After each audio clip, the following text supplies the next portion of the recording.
He cheated while I was recovering from an accident after I took care of him and his 4 kids. I loaded the last of my things into the car today. I stood there looking at the house like it was some kind of bad joke, like at any second someone was going to pop out and tell me it was all a mistake. I kept waiting for that feeling, something, anything, to kick in. But there was just nothing. Just me, a packed car, and 20 months of my life wasted. It's been 20 days since I caught him. 20 days since I saw a text I wasn't supposed to see and watched everything unravel right in front of me. The phone had been sitting on the kitchen counter while he was in the shower. I wasn't even looking for anything. I was making coffee. Then I saw the screen light up. It was a woman's name, not one I recognized. And then the message, "Last night was amazing. I can't stop thinking about you." I don't even remember reaching for the phone. I don't remember unlocking it, but I was standing there scrolling before I even processed what I was seeing. Messages, hundreds of them, not just from her, from multiple women. I heard the shower turn off. My hands were shaking. I put the phone back exactly where it was and stepped back like it had burned me. He walked out of the bathroom, towel around his waist, running his hands through his hair like nothing was wrong. I don't know what I looked like, but he froze. "What?" I pointed at the phone. "Whose name?" He barely even blinked. "An old friend." "An old friend?" "Yeah." He grabbed his phone, scrolled real fast like he was deleting something. I didn't look away. "You sure about that?" He glanced up too quick. "Yeah, why?" I crossed my arms. "She texted you about last night." For a second, nothing. Then he laughed. Actually laughed. "Jesus, you're looking at my phone now?" It was that moment right there. That moment when I knew. He wasn't shocked. He wasn't scrambling for an excuse. He was pissed because he got caught. I didn't say anything. I just stood there, waiting. He sighed, rolled his eyes. "Look, it's nothing. It was a mistake. She's crazy. She makes shit up all the time." "How long?" "What? How long have you been cheating on me?" His jaw clenched. He looked away. I stepped forward. "How long?" "Jesus, can you calm down?" I grabbed my keys off the counter. "You know what? Forget it. Where are you going?" I didn't answer. I just walked out. I was in my car before I even realized I was moving. I sat there, gripping the wheel so hard my knuckles hurt. My bag was inside. My laptop, my clothes, none of it mattered. I drove to a friend's place 2 hours away. She opened the door, took one look at me, and just pulled me inside. I didn't cry. I didn't scream. I just sat there, staring at the wall, feeling like the dumbest person alive. Because I should have known. I moved states for this man. Left my job, my friends, my family, packed up my whole life and drove across the country because he swore he loved me. And then the accident happened. It was August. I was on my way home from work, same route I always took. The light turned green, I pulled forward, and the next thing I knew, nothing. When I woke up, everything was pain. Shattered pelvis, fractured heel, 5 broken ribs. I was in a wheelchair for 6 months. 6 months of needing help just to get out of bed, to shower, to do anything. 6 months of being trapped in my own body while he was out sleeping with other women. I worked from my hospital bed. I paid his rent. I paid for his kids' clothes, his kids' food, while I was learning to walk again. And the whole time he was lying to my face. And the worst part, I suspected it. There were signs. Late nights, weird excuses. Times he'd get mad at me for asking where he was. I chalked it up to stress, to work, to me being insecure. I gave him thousands of dollars, paid for everything, cooked every meal, did every load of laundry, stepped into the role of mom for his kids when I didn't have any of my own. And he still cheated. Not just once, not just with one woman. When I went back today to get the rest of my things, I asked, "How many?" He wouldn't look at me. "I don't know." "Bullshit," he sighed. "Since the beginning." "Since the beginning," I repeated. "Probably 10. I laughed. I actually laughed. "Probably?" He just stared at the floor. I grabbed the last box, walked to the door, and stopped. I turned back. "Did you ever love me?" "Nothing." "Then, I don't know." I didn't say another word. I walked out. I put the box in my car, sat in the driver's seat, and just breathed. 20 months, gone. And the worst part? I still don't know if I was more angry at him or at myself. I didn't have a plan. I sat in my car outside the house, staring at the road ahead, knowing I was never coming back. 20 months. That's how long I spent pouring myself into a life that wasn't mine. And now I was sitting there with nothing but a packed car and nowhere to go. I grabbed my phone, my hands stiff from gripping the wheel too hard. I stared at my contacts. I had spent so much time in his world, with his friends, in his home, that I barely had anyone left. I called my mom. I hadn't talked to her in months. She answered on the 3rd ring. I was wondering when this call was coming. That was it. No hello, no questions, just that. I swallowed. I left him. A pause. Then, good. I didn't know what to say. I sat there, gripping the phone like it was the only thing keeping me together. "You're coming home," she said. I exhaled. Okay. That was it. No lecture, no "I told you so," just that. I hung up and pulled out of the driveway, watching the house get smaller in the rearview mirror. I had pictured leaving so many times, but it had never looked like this. The drive back home was 6 hours. I didn't stop once. No food, no bathroom breaks, nothing. Just me and the road. The same playlist looping on repeat because I couldn't focus enough to change it. By the time I pulled into my mom's driveway, my body felt like it had been put through a shredder.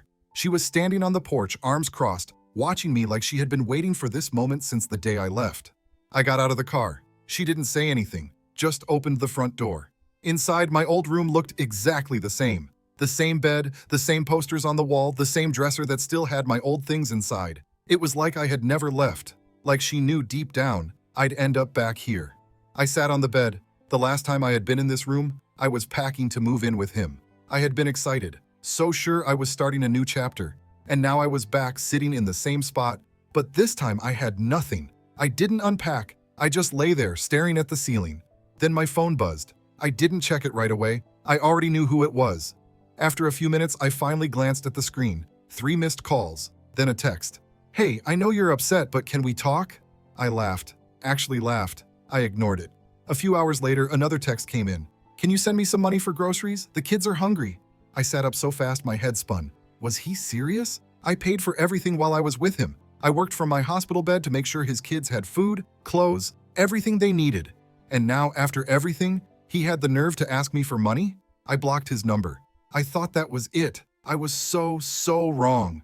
The next morning, I woke up to dozens of messages from his family, his sister, his aunt, his ex-wife. Apparently, he told everyone I had abandoned him and the kids. His ex-wife's message was the worst. "You promised to be there for them. They love you. You don't just walk away from kids because you're mad at their dad." I had to read it twice. These weren't my kids. I was not their mother. I had spent the last 20 months cooking for them, taking care of them, being there when he wasn't. And now I was the villain? I stared at my phone, stunned, and then another message popped up. From him. "I don't know why you're doing this. Just talk to me." I turned my phone off. I wasn't done yet. I had one more thing to do. I grabbed my laptop, logged into my bank account, and started going through my statements. It was worse than I thought. I knew I had spent a lot on him, but actually seeing it all laid out? Thousands and thousands of dollars gone. Rent, groceries, clothes for the kids, his car payment. He had never paid me back. I sat there staring at the numbers, my stomach twisting. I had been funding his entire life, and now without me, he had nothing. I closed the laptop, let him drown. I was done. I thought blocking his number would be the end of it. I really did. I was wrong. 3 days after I left, I got a message on Facebook from a name I didn't recognize. "Hey, I think we need to talk. I was seeing him too." I stared at the screen. I had to read it a few times just to make sure I wasn't imagining things. I clicked on her profile, scrolled through her pictures. She looked young, maybe early 20s. She had a bunch of selfies in a car that looked exactly like his.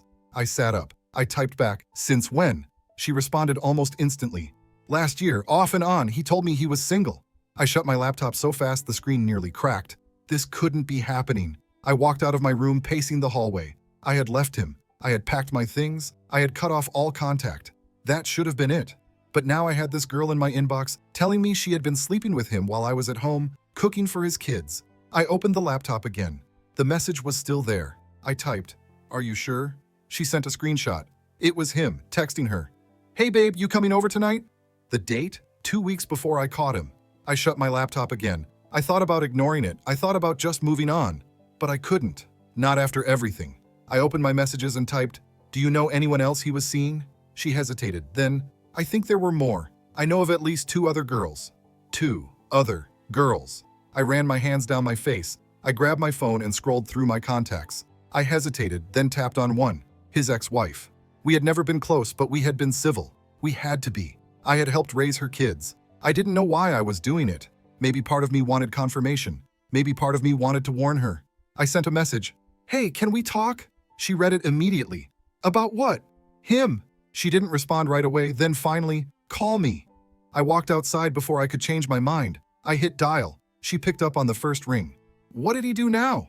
I wasn't expecting that. I swallowed. I found out he was cheating. A pause, then, "With who?"